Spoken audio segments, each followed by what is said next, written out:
एक समय की बात है। एक राजा का इकलौता पुत्र मर गया। राजा अपने पुत्र से बड़ा प्यार करता था।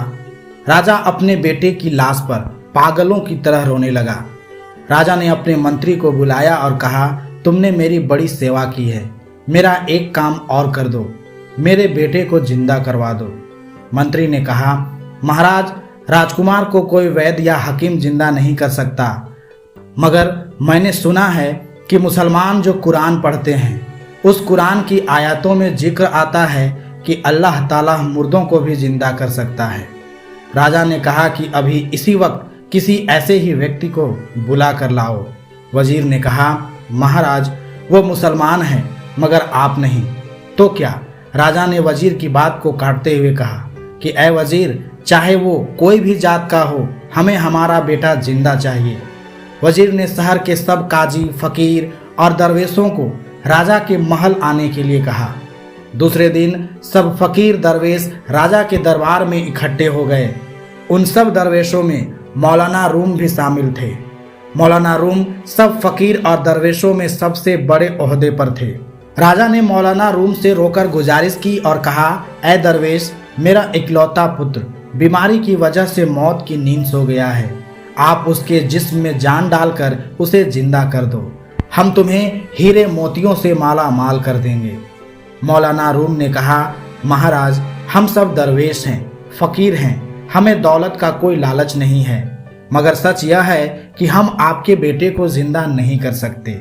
जिंदगी और मौत तो अल्लाह के हाथ में है। वजीर ने आगे बढ़कर कहा कि आप जो कुरान पढ़ते हैं उसमें लिखा है कि कोई अल्लाह का नेक बंदा कुरान के फलना आयात को पढ़े तो मुर्दा भी जिंदा हो जाता है। इस पर मौलाना रूम ने कहा कि आपकी बात सच है, मगर हम वो फकीर नहीं हैं, हमें जाहिरी ज्ञान है, हम कुरान सिर्फ ऊपर ऊपर पढ़ते हैं। आपके राजकुमार को कोई बातिनी ज्ञान वाला बका बिल्लाह तक पहुंचा हुआ फकीर ही जिंदा कर सकता है। राजा ने बड़ी उत्सुकता से पूछा कि ऐसा फकीर कहाँ मिलेगा। मौलाना रूम ने कहा कि महाराज, ऐसे फकीरों की कोई खास जगह या ठिकाना नहीं होता। इस पर राजा ने गुस्से में आकर सब फकीरों को हुक्म दे दिया कि अगर 10 दिन के अंदर कोई वक्काह बिल्लाह फकीर ढूंढकर मेरे सामने नहीं लाए तो मैं तुम सबको फांसी चढ़ा दूंगा। सब फकीरों ने बड़ी गुजारिश की, मगर राजा ने एक न सुनी। सब फकीर और दरवेश फांसी के डर से अल्लाह के उस नेक बंदे को ढूंढने में लग गए। ढूंढते ढूंढते 8 दिन गुजर गए। 9वें दिन मौलाना रूम किसी जंगल में से गुजर रहे थे। तभी मौलाना रूम और सब फकीरों को अल्लाह की आवाज आई। आवाज में बड़ी कशिश थी। सब फकीर उस आवाज की तरफ बढ़ने लगे। जब आगे जाकर देखा तो एक फकीर समाधि पर बैठा हुआ था। वो फकीर स्वयं शम्स तबरेज ही थे। आवाज उनके मुंह से नहीं, उनके जिस्म से आ रही थी। सब फकीरों ने सलाम किया।